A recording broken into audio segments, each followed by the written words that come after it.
So hello guys, I'm back. It's me, like Apex. Today I'm going to make a video about Vladimir guys. Don't forget to like, subscribe and comment if you missed something. So let's get into it. The rivers will run red.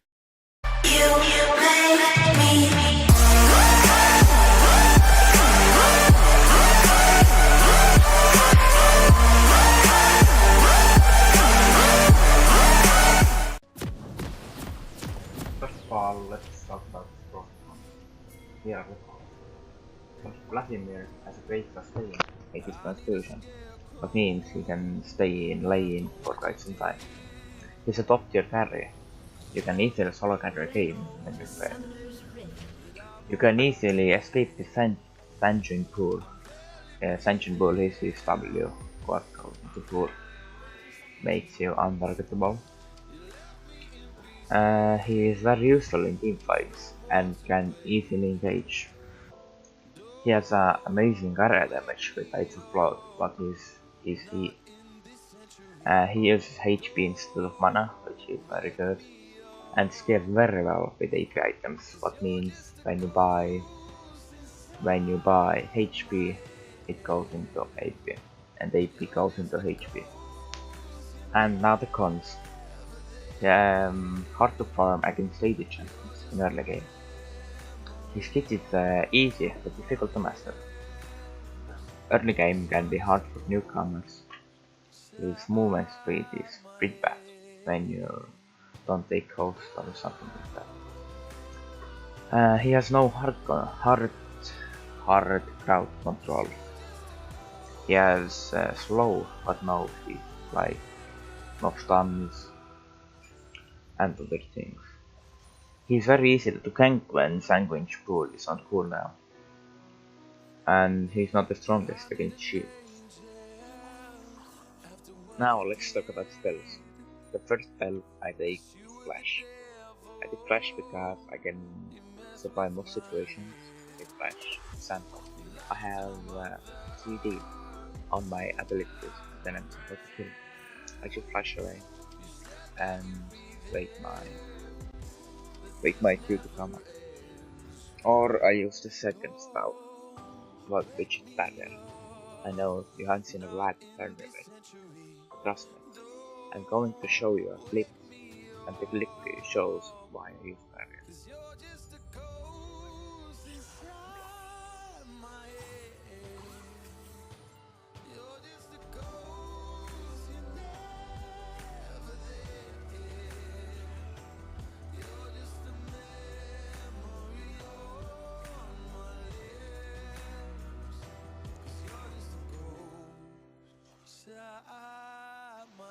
And that's why I used barrier. I have thousands of clips like that, but this was one example of them. So why do I use it? I use it because I can do better roleplays with barrier and wait for my Q to come up. Now let's talk about runes.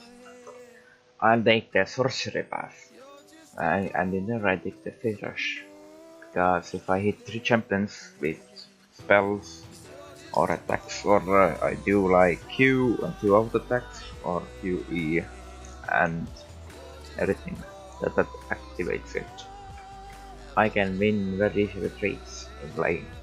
I'll just go with my red Q, I'll use it E, Q auto attack, and I'll run away.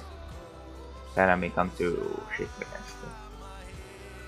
The next thing I take is Nimbus Cloak, because there's nothing else to take, and the ultimate hat was taken from there also.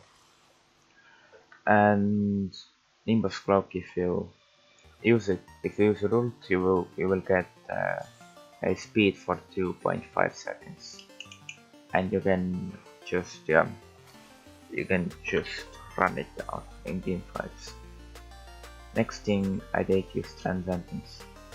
You gain 10% cooldown reduction when you get level 10, and extra cooldown reduction is always good. Next thing I take is Scattering Storm, because if I take Cabinet Storm, I will get extra AP over the course of the game. Every 10 minutes I get extra AP. The second rune I take is Inspiration. In there I take Magical Footwear, because you don't want to spend that money on boots, because you want to get that Hextex proper belt as soon as you can, but we'll talk that about later when I'll talk about the items. And then I take Cosmetic Insight, because as I said, extra CDR is good. It gives you 5% CDR, 5% max CDR, and 5% summoner spells CDR. The first thing I'm going to talk about is passive. His passive is Crimson Backs. Every 40% of bonus health gives Vladimir 1 AP. What means when you buy AP, you get HP. You buy HP, you get AP. I think it's one of the strongest passives in the game, because that's fucking BS. Next thing, his skill is nice too, as you can see. He have these Vladimir steals health from his enemy and gives it to himself. He has 2 Qs, one regular and one very OP. As you can see, there is the thing like the bar. When it goes to red, when it's yellow and it's about to go to red, it's very OP. It deals bonus damage and you heal a lot more. His W is Sandwich Pool. Vladimir goes into pool, what makes him untargetable for 2 seconds. But he can still take damage from like Kane's ult or Ignite. But it can block Brand's, for example, Brand's passive when like the fire is about to explode or something like that. Also, it has such a high cooldown, like about 24 seconds in early game, 25. So don't use it for farming. Also, it takes very much of the health, but also it gives you health when you are inside of your enemy. It gives you. Next thing is Slice of Food. It's like a big ring what deals AoE damage or damage. It has 2 costs. 2 casts. The first cast is when you click your E and then again like instant click E. That's pretty much your first cast. And it doesn't take your health as much as your second cast. Your second cast is full when the bar is full there, as you can see. Bar right here. When it's full, it's your second cast. You don't need to wait before it explodes by itself.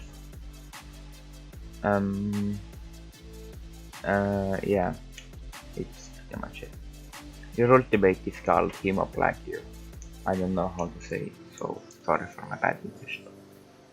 Well, it puts up ring like that, and it's one of the greatest ultimate in League of Legends.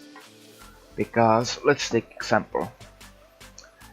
Enemies ADC is 5-0, and your ADC is like 0-3, something like that.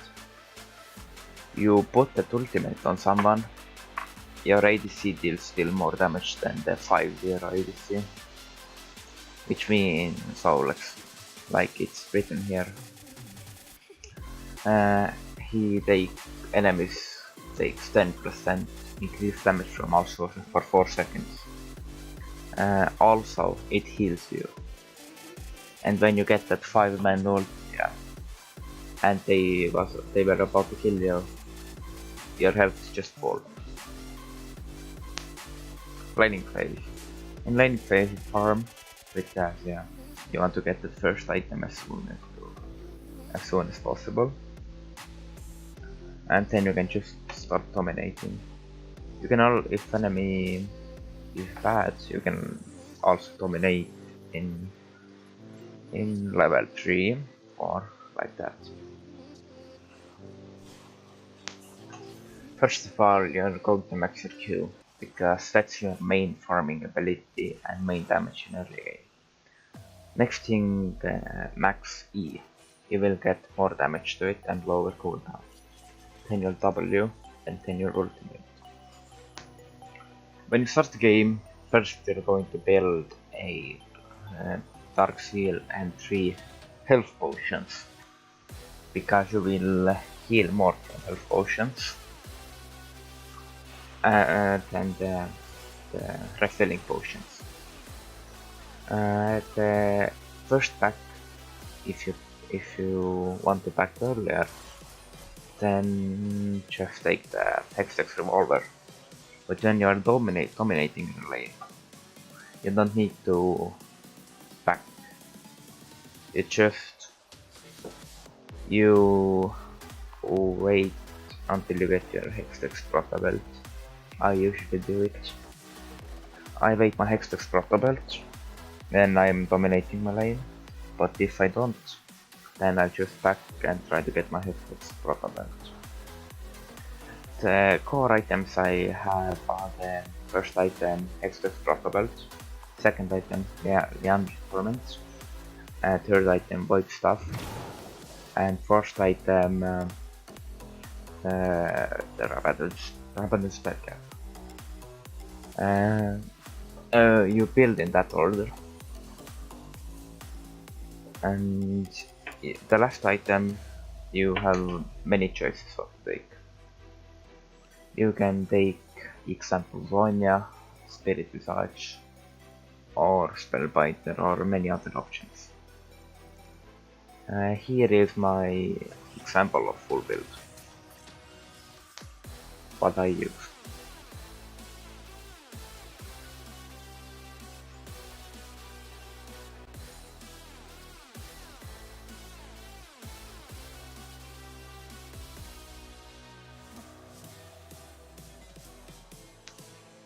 And also now I'm going to talk to you about how to carry a game with vladimir.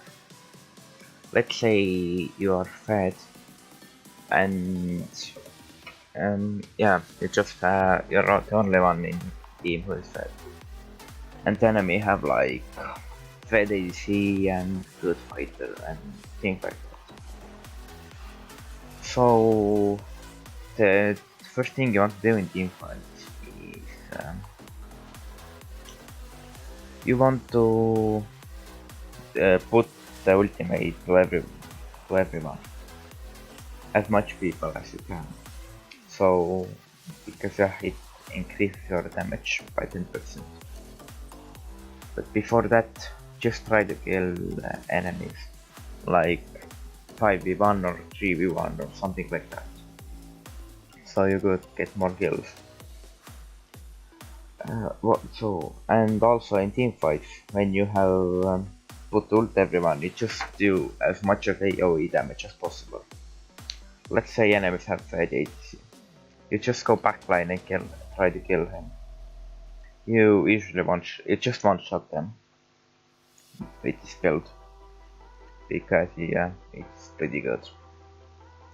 You one-shot them let's say enemies, they have a support, they have an AP mid laner, and they have a support, not Leonard, like Nami or something like that. You just go 1v3 them and you kill them. You just kill them. Same time as your team who does 4v2 against enemy jungler and enemy top laner. They should kill them like it's 4v2. Plus the damage is increased by 10%. that's it, I guess. And yeah, I hope you enjoyed it. Thanks for watching, and see you in the next video. Bye. Also check out my mobafire. When vlad gets nerfed or something happens to items, I'll put to mobafire, the link is down in the description.